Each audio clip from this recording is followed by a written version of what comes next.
My husband signed away his rights and left us because he wants normal children. Now he wants custody after learning that our son was a genius? When Oliver was 2, he wasn't talking yet, wasn't making eye contact, would line up his toy cars for hours in perfect rows. The pediatrician said we should get him evaluated. That's when my husband Keith started pulling away. He sat through the autism diagnosis with his arms crossed, shaking his head. In the parking lot, he told me this wasn't possible. His family didn't have those genes. His brother's kids were all normal. His cousins were normal. This had to come from my side, or maybe Oliver wasn't even his. I showed him the test results from when he demanded a paternity test 6 months earlier, because Oliver's eyes were hazel and ours were brown. Oliver was definitely his son. Keith said the test must be wrong. Or maybe I'd messed up during pregnancy. Taken something. Done something. Something is broken inside our baby. He moved into the guest room that night. 3 weeks later, he was gone. Left a note saying he couldn't watch his bloodline be contaminated. That he wanted normal children. That I should find Oliver's real father to help pay for whatever special schools he'd need. The divorce papers came a month later. He signed away all parental rights. Didn't want visitation. Didn't want updates. Didn't want his name on anything connected to Oliver. He told his family Oliver had severe disabilities and would never have a normal life. Told his coworkers I'd probably drunk during pregnancy. Told anyone who asked that it was better for everyone if he started fresh. He married Bethany 2 years later and had twin boys who he constantly posted about. Look at them throwing balls. Look at them saying daddy. Look at his real sons being perfectly normal. Meanwhile, Oliver and I figured things out alone. Speech therapy 3 times a week. Occupational therapy twice a week. Special education preschool. I worked nights at the hospital so I could be there for all his appointments during the day. We lived on peanut butter sandwiches and whatever was on sale. But Oliver was incredible. By 4, he was reading chapter books. By 5, he was doing multiplication. By 6, he was playing piano pieces after hearing them once. The autism wasn't a flaw. It was just how his brilliant brain worked. He saw patterns nobody else could see. Remembered everything he read. Could solve complex problems in his head. His teachers started using words like gifted and prodigy, and exceptional. By 8, Oliver was in a special program for profoundly gifted children. He won the state science fair with a project about mathematical patterns in nature. Got invited to a summer program at the university. Started learning calculus because regular math bored him. The local newspaper did a story about him. That's when Keith called for the first time in 6 years. He'd seen the article. Wanted to know why I hadn't told him Oliver was doing so well. Said he had a right to know about his son's accomplishments. I reminded him he'd signed away those rights. He hung up, but he didn't stop. He started showing up at Oliver's competitions. Sitting in the back, taking pictures. When Oliver won the National Mathematics Championship for his age group, Keith was there in a suit telling other parents about his gifted son. How he'd always known Oliver was special. How he'd encouraged his interests from the beginning. How proud he was of his boy. Oliver didn't even know who he was. Called him the strange man who kept staring at him.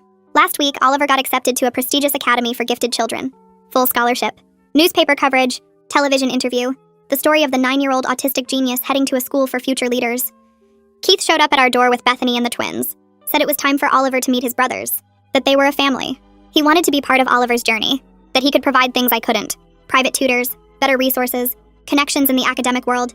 He actually said he was the reason Oliver was so smart. His genes. His brilliant bloodline finally showing through. Bethany stood there nodding like she hadn't known he'd abandoned us. Like he hadn't called our son contaminated. The twins were confused why they were at some strange house. Oliver was doing homework in his room. I told Keith to wait outside. Then I went to my filing cabinet and pulled out 6 years of documents. The termination papers were right on top where I'd filed them 7 years ago. I pulled out the thick folder and spread everything across my kitchen table. Keith's signature on the document where he signed away all parental rights. The paternity test results he'd demanded. Stacks of medical bills from Oliver's therapy sessions with past due stamped across them in red. The note he'd left, his handwriting still clear after all these years, the words contaminated bloodline and real children jumping off the page. I organized everything in order by date. Started with the diagnosis paperwork from when Oliver was 2. Then the paternity test from 6 months later. Then Keith's note. Then the termination papers. Then years of unpaid bills and missed support payments. My hands didn't shake. I felt calm in a way I hadn't expected. This was just facts. Just truth. Just proof of exactly what happened and who Keith really was. I put everything back in the folder and walked to the front door. Keith stood on my porch with Bethany beside him and the twins fidgeting near the steps. He had his arms crossed and that same look on his face from 7 years ago. Like he was doing me a favor by being here. Like I should be grateful he was willing to acknowledge Oliver now. I opened the door and handed him the folder without saying anything. He took it looking confused. Started flipping through the pages. His face went white. Actually white. All the color drained out like someone had pulled a plug. He stared at his own signature on the termination papers. At his own handwriting on that note. Bethany leaned over to look and I watched her face change. She started reading faster, flipping pages, going back to read things again. Keith finally looked up at me. Said he was young and scared back then. That he made mistakes but people deserve second chances. That Oliver turned out fine so it all worked out. I didn't say anything, just reached over and flipped to the page with his note. Pointed to the part where he wrote that Oliver would never have a normal life. Where he said he wanted to start fresh with real children. Where he told me to find Oliver's real father, even though the paternity test proved Oliver was his. Keith tried to close the folder but Bethany grabbed it from him. She kept reading. Her mouth was open. She looked at Keith like she'd never seen him before. Then she looked at me, asked if this was all true, if Keith really wrote these things, if he really abandoned a 2-year-old because of autism. I nodded, told her everything in that folder was real and documented, that Keith didn't just leave. He erased us. Told everyone Oliver was severely disabled and would never be normal. Told people I probably drank during pregnancy. Started a whole new family and pretended his first son didn't exist. Bethany's hands were shaking holding the folder. She looked at Keith. He started talking fast. Said I was making it sound worse than it was. That he was overwhelmed and didn't know how to handle it. That his family had expectations and he panicked. Bethany cut him off. Asked why he never told her any of this. Why he let her think he had no other children. Why he was suddenly showing up now after 9 years. Keith said because Oliver was doing well now. Because he could actually be proud of him now. Because Oliver turned out to be gifted and special. And that was his genetics finally showing through. I felt something cold settle in my chest. Told Keith he gave up the right to call himself Oliver's father 7 years ago. That no amount of success or media attention changed what he did. That he needed to leave my home and stay away from my son. Keith's face changed. Got hard. He said he had legal rights as a biological parent. That courts favor father involvement now. That he could afford lawyers and I couldn't. That he'd fight for visitation and custody if he had to. The twins started crying. They'd been quiet this whole time, but now they were sobbing. They'd never heard their dad yell like this. Never seen him angry. Bethany bent down trying to comfort them, but they were scared and confused. I stayed calm. Told Keith to have his lawyers contact me. Then I stepped back and closed the door while he was still talking. Locked it. Walked to the living room window and watched through the curtain. Bethany was loading the twins into their car. They were still crying. Keith stood on my porch looking at the documents. He tried the doorbell twice, but I didn't answer. Finally, he walked to the car. Bethany was already in the driver's seat. They sat there for a few minutes. I could see them arguing. Then Bethany drove away with Keith still holding the folder. I heard Oliver's door open. He came out of his room with his math book. Asked why there were people yelling. Why someone was ringing the doorbell so many times. I looked at my 9-year-old son who didn't know his biological father existed. Who'd grown up with just me. Who was brilliant and kind and perfect exactly as he was. I sat down on the couch and patted the spot next to me. Told him we needed to talk about something important. Oliver sat down still holding his math book. He looked at me with those hazel eyes that had started this whole thing. I took a breath. Told him the man at the door was the person who helped make him. But that person left when Oliver was very small. Decided he didn't want to be a parent. Oliver processed this the way he processed everything. Asked if that made the man his biological father. I said yes. He asked why the man left. I said because Oliver was different in ways the man didn't understand. Oliver thought about this. Asked if it was because of the autism. My heart broke having to say yes. That was exactly why. Oliver was quiet for a long time. Just sat there thinking. Then he said that sounded like the man's problem, not his. That if someone couldn't handle different kinds of brains, that person probably wasn't very smart. I almost laughed. Almost cried. Did neither. Just pulled Oliver close and held him. He let me for about 10 seconds before he squirmed away and opened his math book. Asked if he could finish his homework now. I said yes. Watched him walk back to his room like nothing had happened. Like the world hadn't just shifted. But I guess for Oliver it hadn't. He'd never known Keith. Never missed him. Never needed him. We'd been fine for 7 years. We'd be fine for 7 more. For 70 more. Whatever came next, we'd handle it the same way we'd handled everything else. Together. That night I can't sleep. I keep hearing his voice saying he could afford lawyers and I couldn't. Kept seeing his face when he threatened to fight for custody. At 2 in the morning, I'm on my laptop searching terminated parental rights. And can they be reinstated? Every website says something different. Some say it's permanent. Others say courts can reverse it if circumstances change. I find cases where fathers came back after years and got visitation. Cases where judges said kids deserve relationships with both parents. My chest gets tight reading these stories. I click through pages and pages of legal documents and forum posts from other parents. By 4 in the morning, I have 20 browser tabs open and no clear answers.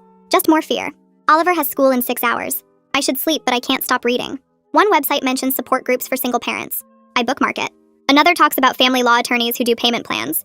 I write down 3 names. The sun comes up and I'm still at my laptop with cold coffee and a list of lawyers to call. I hear Oliver's alarm go off. Get up and make him breakfast like everything is normal. He eats his cereal and talks about a math problem he wants to solve. I smile and nod and my mind is somewhere else entirely.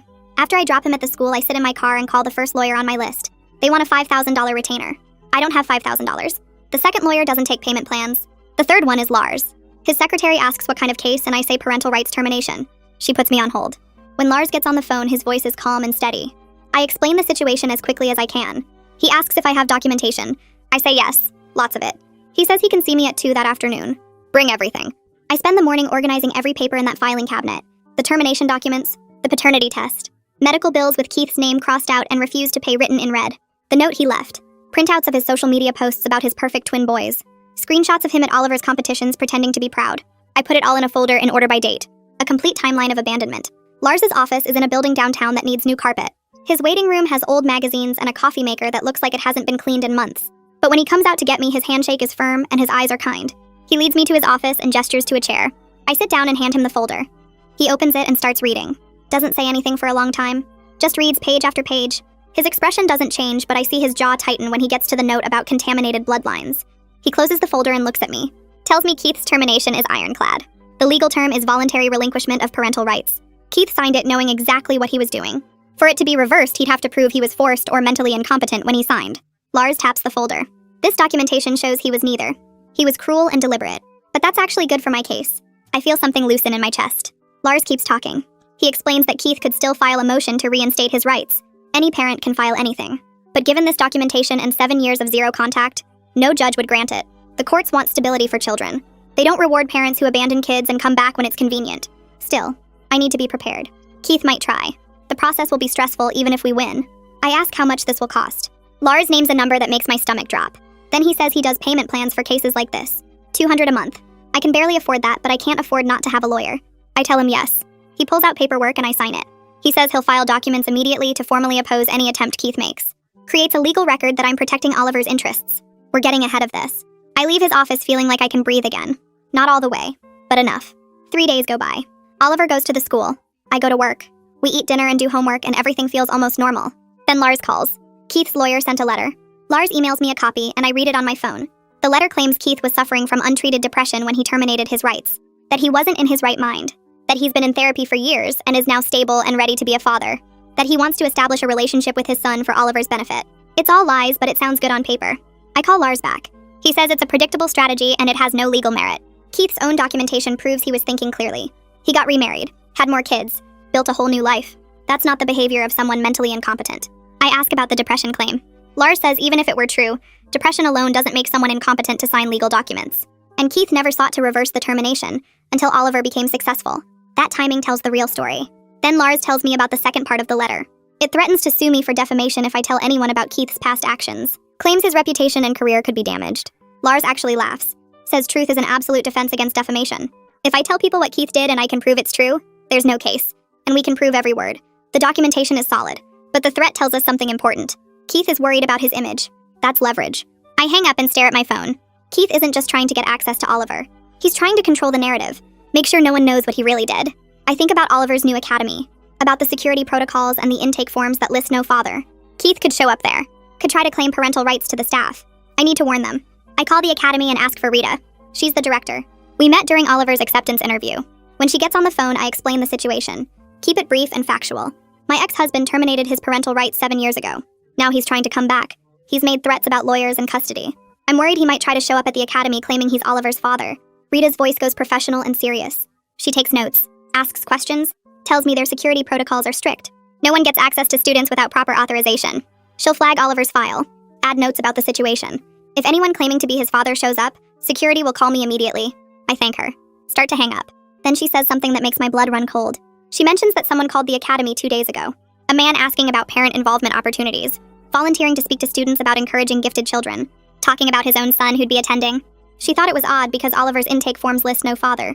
She didn't connect it at the time, but now she's wondering if that was him. I ask what name he gave. She checks her notes. Keith Morgan. My hands start shaking. He called them 2 days ago. Before his lawyer sent the letter. Before any of this became official. He's already making moves. Already inserting himself into Oliver's new life. I thank Rita again and hang up. Sit there in my car outside the hospital where I work. Everything clicks into place. Keith isn't trying to reconnect with Oliver. He's trying to reconnect with Oliver's success. The newspaper article made Oliver visible. The TV interview made him famous. Keith wants to be visible too. Wants to stand next to the genius kid and take credit. Tell everyone about his brilliant genes and his proud fatherhood. He's already rewriting history on social media. Now he wants to rewrite it everywhere else. At the academy, at future competitions, in every article and interview. He wants to be the dad who always believed in his gifted son. And he'll use lawyers and threats and whatever else it takes to force his way into that story. My phone rings before I can start the car. Unknown number. I almost don't answer, but something makes me pick up. A woman's voice asks if this is Oliver's mom. I say yes and ask who's calling. She tells me it's Heidi Morgan, Keith's sister. I haven't heard from her in 5 years. My hand tightens on the steering wheel. She says she saw Keith's social media posts about his gifted son, and she knew immediately he was talking about Oliver. Her voice shakes when she tells me she's disgusted by his lies. She saw the newspaper article, saw the TV interview, watched Keith commenting on everything like he'd been there all along. She wants me to know she remembers what really happened. Remembers Keith saying Oliver was broken. Remembers him walking away and never looking back. I sit there listening and don't know whether to trust her. She's his family. But she keeps talking. Tells me Keith's been posting for weeks now. telling everyone Oliver lives with his mother but they co-parent, that he's been involved all along, that his genetics are the reason for Oliver's gifts. She sounds angry, really angry. Says she wants to help me set the record straight. I tell her I don't know if I can trust any member of Keith's family. There's silence on the line. Then she says she understands, but she's going to send me screenshots anyway. She hangs up before I can respond. 2 minutes later, my phone starts buzzing with incoming messages. Screenshot after screenshot of Keith's Facebook posts, Instagram stories, Twitter threads. I scroll through them and feel sick. He's posting old baby photos of Oliver that he must have kept all these years. Photos I forgot he even had. There's Oliver at 6 months with his toy cars. Oliver at 18 months reaching for a book. Keith's captions make me want to throw my phone. My brilliant boy showing early signs of his gifts. So proud of how far he's come with my support. Watching my son grow into a genius has been my greatest joy. Every single post is a lie. Every caption rewrites history. Makes Keith the devoted father who recognized Oliver's potential. The supportive parent who encouraged his development. The proud dad who always believed. There are comments from people I don't know. Friends of Keith's I've never met. They're all congratulating him. Telling him what an amazing father he is. How lucky Oliver is to have such a dedicated dad. Some mention seeing the TV interview and how touching it was. How Keith must be so proud. I screenshot everything Heidi sent me. Save them all to a folder on my phone. Then I call Lars even though it's almost 6 in the evening. He answers on the 3rd ring. I tell him about Heidi's call and the social media posts. Send him the screenshots while we're talking. He's quiet for a minute while he looks through them. Then he tells me to document everything Keith posts publicly. Every lie, every photo, every comment. This establishes his motivation for suddenly wanting contact. This isn't about Oliver's well-being. It's about Keith's ego and image. Lars says we can use this in court if Keith tries anything. Shows his pattern of deception. His need for public validation. The fact that he's building a false narrative before making any legal moves. I thank Lars and hang up. Drive home on autopilot. My mind keeps replaying those captions. My support. My encouragement. My son. Like he was there for any of it. Like he didn't abandon us when Oliver needed him most. I pull into my apartment parking lot and see a car I don't recognize. A woman gets out as I park. She's older, maybe 60. Dressed nice, but her eyes are red. She walks toward me and I realize who she is before she says anything.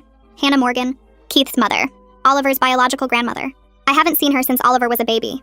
I get out of my car slowly, keep my keys in my hand. She stops a few feet away, starts crying before she even speaks. Tells me she never knew the full truth about why Keith left. I stand there not saying anything. She keeps talking through tears.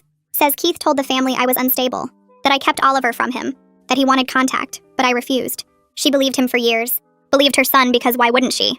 Now she's seen the article, seen Keith's posts, started asking questions. Keith's brother finally told her what really happened. Told her about the diagnosis, about Keith calling Oliver contaminated, about the termination of rights. She's horrified. Keeps saying she didn't know. She asks if she can have a relationship with Oliver. Says she knows she has no legal right, no claim to him after missing 7 years of his life. But she's hoping I'll consider it. She wants to know her grandson, wants to be part of his life if I'll let her. I look at this woman who believed her son's lies and I don't know what to feel. Part of me is angry that she never questioned Keith's story, never tried to find out the truth. But she's here now, crying on my doorstep, admitting she was wrong. I tell her I need time to think about it, need to discuss it with Oliver. She nods and wipes her eyes, pulls out a card with her phone number and email address, hands it to me with shaking fingers, thanks me for even considering it. She walks back to her car looking smaller and older than when she arrived. I watch her drive away, stand in the parking lot holding her card, go inside and find Oliver at the kitchen table doing math problems. He looks up when I come in, asks who the crying lady was. I sit down across from him, tell him she's his biological grandmother who didn't know about him until now. Oliver thinks about this for a minute. Then he asks if she's good at math. I laugh despite everything, despite Keith's lies and Hannah's tears and the whole mess. Tell him I don't know, but maybe we can find out. Oliver nods and goes back to his homework. Like meeting his grandmother is just another interesting fact to process. 3 days later, Lars calls with news I was expecting but still dreading. Keith filed his motion to reinstate parental rights. The paperwork claims he's now financially stable, married with a proper home, able to provide opportunities I cannot. Private tutors, better resources, academic connections, everything he said on my doorstep, but now in legal language. Lars tells me he was right that Keith would try this. Now we have to fight it in court. The court date gets set for 6 weeks out and Lars calls me the next morning with a list of what he needs. Character witnesses who can talk about my parenting and Oliver's needs. Every piece of documentation from Oliver's therapy sessions over the years. School records showing my involvement in his education. Medical bills I paid alone. Proof of every appointment I drove him to while Keith was posting pictures of his other kids online. I spend the weekend pulling together 7 years of my life in folders and binders. Speech therapy progress notes from when Oliver was 3. Occupational therapy evaluations. IEP meetings where I sat alone while other kids had both parents. Report cards, teacher conferences, piano recital programs, science fair ribbons. Everything that shows I was there for every single moment while Keith pretended Oliver didn't exist. Lars reviews it all in his office on Monday and tells me this is exactly what he needs. The evidence speaks for itself. I want to believe him, but I'm scared of standing in front of a judge and having Keith's lawyers twist everything. They'll make me look like I'm keeping a father from his child. Like I'm bitter about the divorce and using Oliver as revenge. Like Keith's sudden interest is genuine and I'm the one being cruel. Lars sees my hands shaking as I stack the folders and he stops me. Tells me facts and documentation will speak louder than Keith's emotional manipulation. The judge will see the termination papers Keith signed voluntarily. The years of zero contact. The lies he told his family. The timing of his return matching Oliver's media coverage. We have the truth on our side. And that matters more than whatever story Keith's lawyers try to sell. I nod, but the fear doesn't go away. Rita calls me that evening and asks if I have a minute to talk. She says she heard through the Academy's legal department that there's a custody situation developing, and she wants to offer her help. She's willing to testify about Oliver's needs and the importance of stability in his life, especially as he transitions to the Academy. She's dealt with similar cases before, and knows how disruptive parental conflict can be for gifted children. Oliver needs consistency and security to thrive, not chaos from a stranger trying to force his way into Oliver's life for publicity. I thank her and tell Lars the next day. He adds her to the witness list immediately. Her professional expertise will carry weight with the judge. 2 days later, I take Oliver to the library for his Tuesday math tutoring session. We're walking up the steps when I see Keith's car in the parking lot. He's sitting behind the wheel watching the entrance. Doesn't get out, doesn't approach, just sits there making sure we see him. Oliver notices and asks why that man is here again. I take Oliver inside and text Lars from the children's section while Oliver works with his tutor.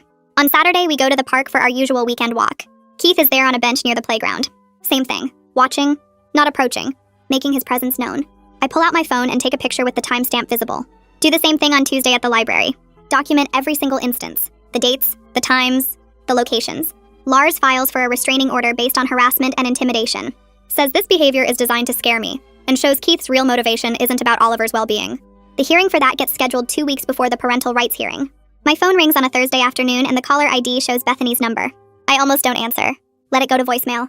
But something makes me pick up. She's crying before she even says hello. Tells me she's left Keith and is staying with her sister.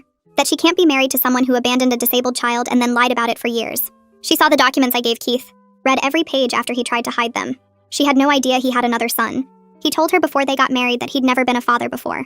That the twins were his first children. Everything was a lie. She kept asking him questions and he kept changing his story until finally he admitted the truth. Admitted he signed away his rights because he didn't want an autistic kid.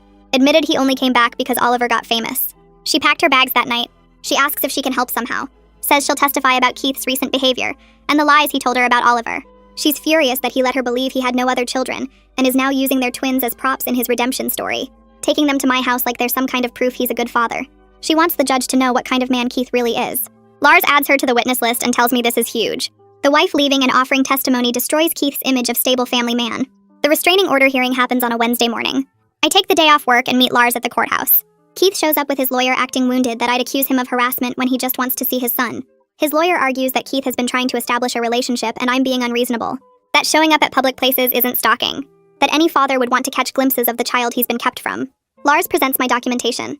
Photos with timestamps showing Keith at the library during Oliver's tutoring. At the park during our walks. Always watching. Never approaching to actually interact with Oliver. The pattern of behavior designed to intimidate. The judge reviews everything and asks Keith's lawyer why Keith didn't just request supervised visitation through proper channels if his interest was genuine. The lawyer stumbles through an answer about wanting to see Oliver in natural settings first. The judge isn't buying it. She grants a temporary restraining order. Keith is ordered to stay 100 yards away from me, Oliver, our home, and Oliver's school. Violation will result in immediate arrest. Keith looks genuinely shocked that there are consequences for his actions. His lawyer tries to argue, but the judge cuts him off. The order stands until the parental rights hearing where everything will be addressed together. I walk out of the courthouse and feel like I can breathe for the first time in weeks. My phone rings 2 days later. The newspaper reporter who did the original story about Oliver. She asks if I have time to talk about rumors that Oliver's father is trying to reconnect. Says she's heard things around town and wants to get the facts straight. I tell her I can't comment on ongoing legal matters. She understands but asks me to call if I change my mind. I tell Lars about it and he goes quiet for a minute. Then he says we might want to control the narrative. Keith's been spinning his version to anyone who will listen. Maybe it's time people heard the truth. I spend 2 days thinking about what Lars said. Looking at Oliver doing his homework at the kitchen table. Watching him line up his pencils in perfect rows before starting each problem. He's so focused on the math he doesn't notice me staring. I think about Keith telling everyone his version of the story, making himself look good while Oliver and I know the truth. The reporter's card sits on my counter where I left it. On the 3rd day I call her back and say I'll do the interview. She comes to my apartment that afternoon with a recording device and a notepad. I show her everything. The termination papers with Keith's signature, the paternity test results, the note where he wrote about contaminated bloodlines, the medical bills he refused to pay, the documentation of every therapy appointment I took Oliver to alone. She takes photos of the documents and asks questions about the timeline. I tell her everything in a flat voice because if I let emotion in, I might start crying and never stop. She asks if she can quote directly from Keith's note, and I say yes. The truth needs to be public exactly as it happened. The article runs 3 days later on the front page of the local section. The headline reads, "Father who abandoned autistic son returns after boy becomes prodigy." There's a photo of Oliver from the Academy announcement next to excerpts from Keith's termination papers. The reporter included the part where Keith wrote that he wanted normal children and couldn't watch his bloodline be contaminated.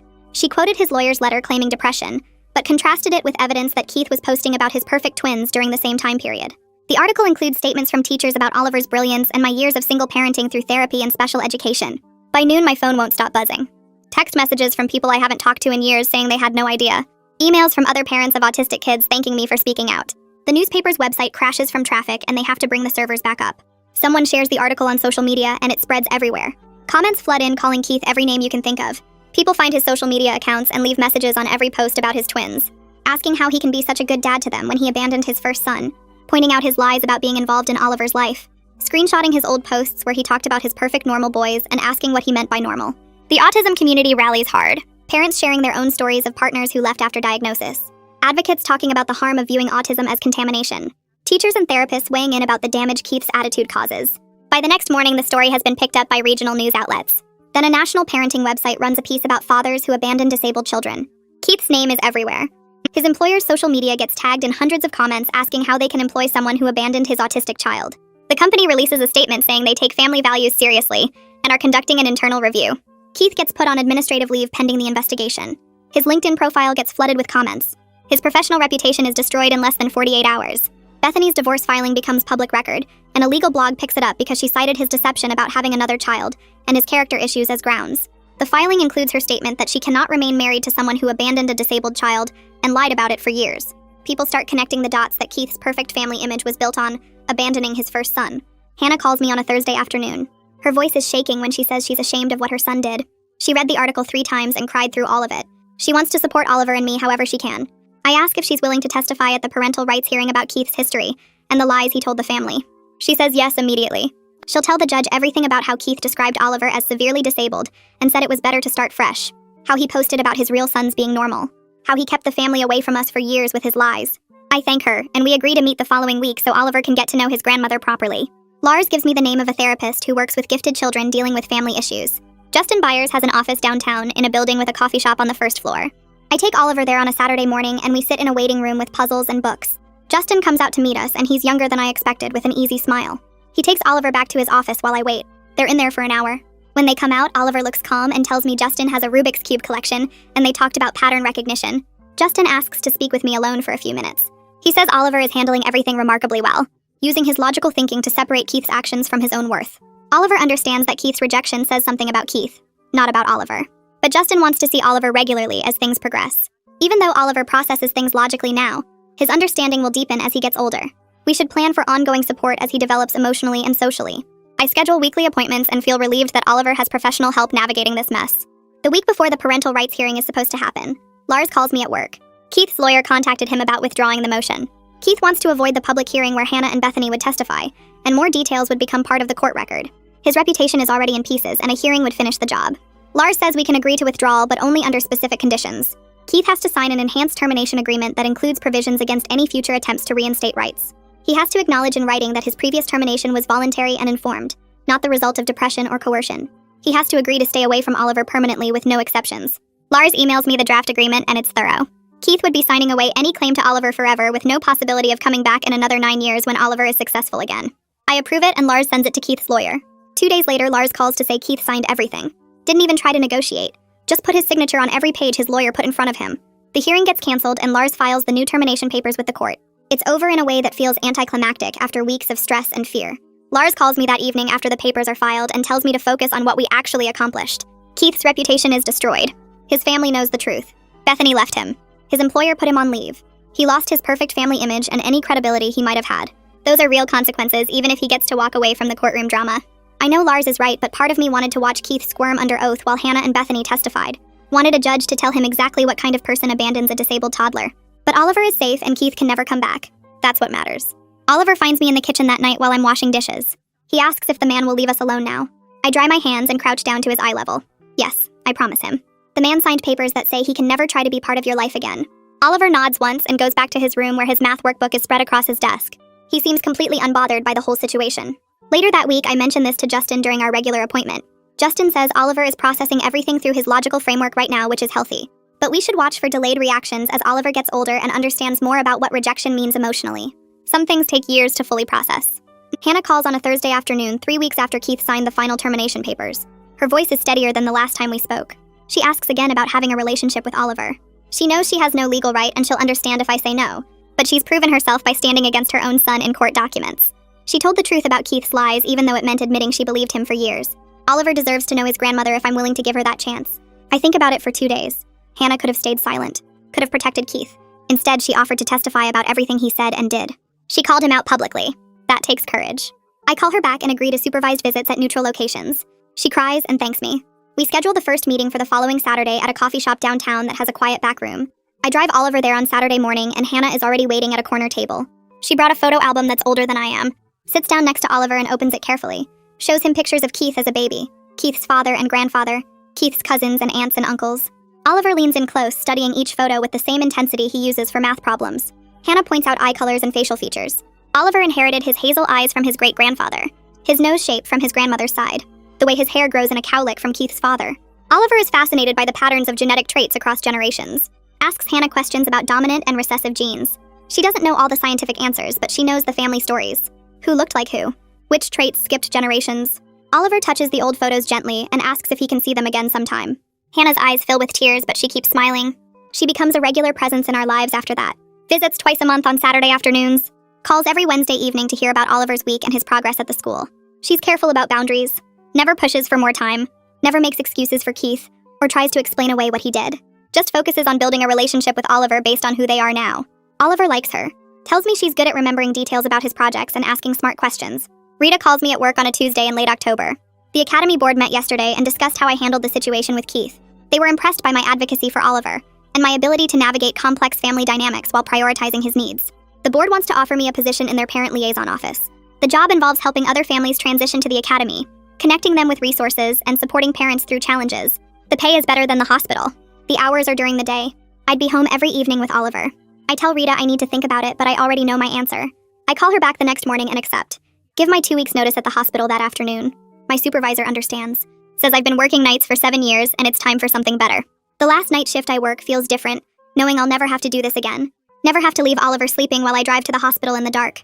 Never have to survive on 3 hours of sleep between his morning routine and my evening shift. I can finally stop running on empty. Bethany's divorce from Keith is finalized in November. She gets primary custody of the twins with strict provisions about Keith not disparaging Oliver or his mother in front of the boys. A few days later, an envelope arrives at my apartment. Inside is a note from Bethany on cream-colored paper. She apologizes for her part in the situation, for standing in my doorway acting like she didn't know what Keith had done, for not questioning his story earlier.